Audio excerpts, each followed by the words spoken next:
कृष्ण। कहते हैं मन के हारे हार है, मन के जीते जीत।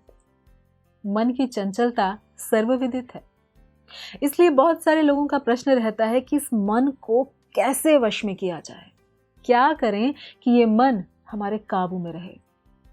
तो ये मन बड़ा जिद्दी है, इसे वश में करना बड़ा कठिन है, दुष्कर है। अगर हम मन शब्द को तोड़ें तो ये 2 अक्षरों में टूटता है, म जमा न।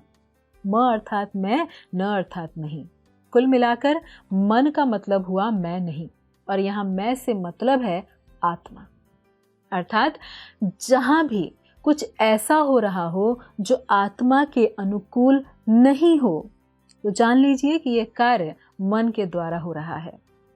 और ये मन ऐसा घोड़ा है जिसे यदि काबू में ना किया जाए तो वो आपके समय, स्वास्थ्य और जीवन को नष्ट कर सकता है, तबाह कर सकता है। और इसके ठीक विपरीत यदि उसे काबू में कर लिया जाए तो वही व्यक्ति को महानता और सफलता के चरम उत्कर्ष पर पहुंचा सकता है। तो अब प्रश्न यह उठता है कि इस बेलगाम घोड़े पर लगाम कैसे लगाई जाए, इसकी जिद को कैसे तोड़ा जाए।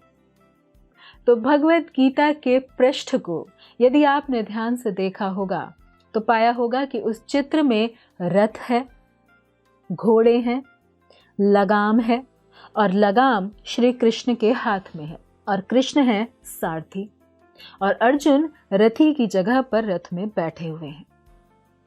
अब इस चित्र को थोड़ा ऐसे समझें कि हमारा ये शरीर वो रथ है, और ये आंख, नाक, कान, हमारी इंद्रियां जो हैं, ये सब हैं घोड़े।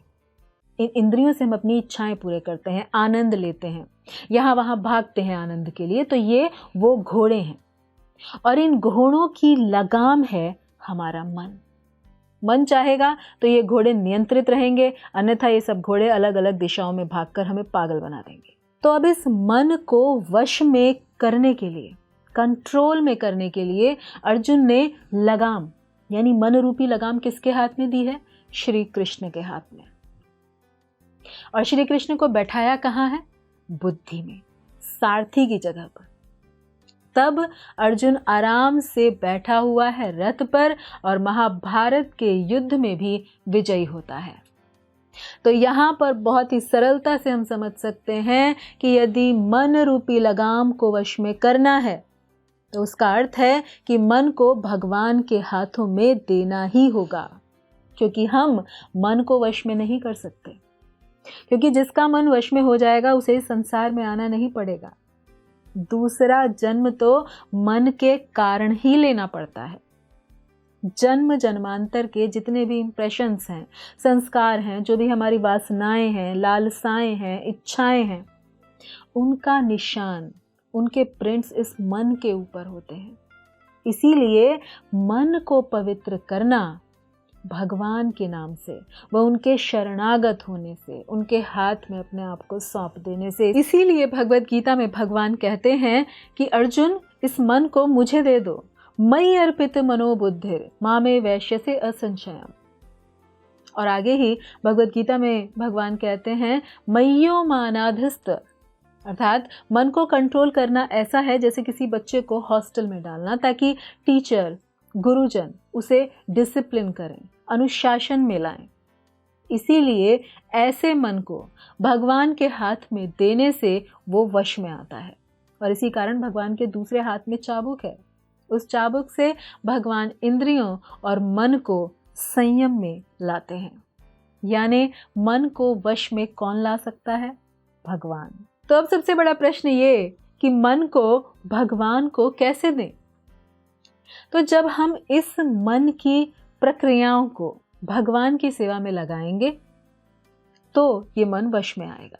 और मन की प्रक्रियाएं क्या हैं? मन की प्रक्रियाएं हैं, मन का काम है संकल्प करना, विकल्प करना, सोचना, विचारना। ये मन के काम है। तो जब इस मन को भगवान के साथ जोड़ेंगे तब ये वश में होगा। और इसका सबसे सरल साधन है भगवान के दिव्य नामों का जप, उनकी कथाओं का, उनकी लीलाओं का श्रवण करना, सुनना, उस बारे में सोचना, विचार करना, मंथन करना, क्योंकि भगवान और उनके नामों में, उनके रूप में, उनके गुण में, उनकी लीलाओं में कोई अंतर नहीं। इसलिए जब हम ध्यान पूर्वक उनके नामों का जप करते हैं, उनकी लीलाओं का श्रवण करते हैं, तो ये मन वश में आने लगता है। और भगवान के वे दिव्य नाम जिन्हें कोई भी कभी भी कहीं पर भी जप सकता है, वो हैं हरे कृष्णा कृष्णा कृष्णा हरे हरे, हरे राम राम राम हरे हरे। और इस प्रकार ये नाम जपते जपते सदैव भगवान से प्रार्थना रहे कि आप मेरे मन को अपने हाथों में ले लीजिए, क्योंकि तभी ये दुष्कर मन वश में हो सकता है। धन्यवाद। हरे कृष्णा। ऐसे ही और भक्तिमय कार्यक्रमों के लिए देखिए हरे कृष्णा टेलीविजन। इसे प्राप्त करने के लिए आप अपने केबल अथवा DTH ऑपरेटर से संपर्क करें तथा और अधिक जानकारी के लिए आज ही डायल करें 8767 845 845।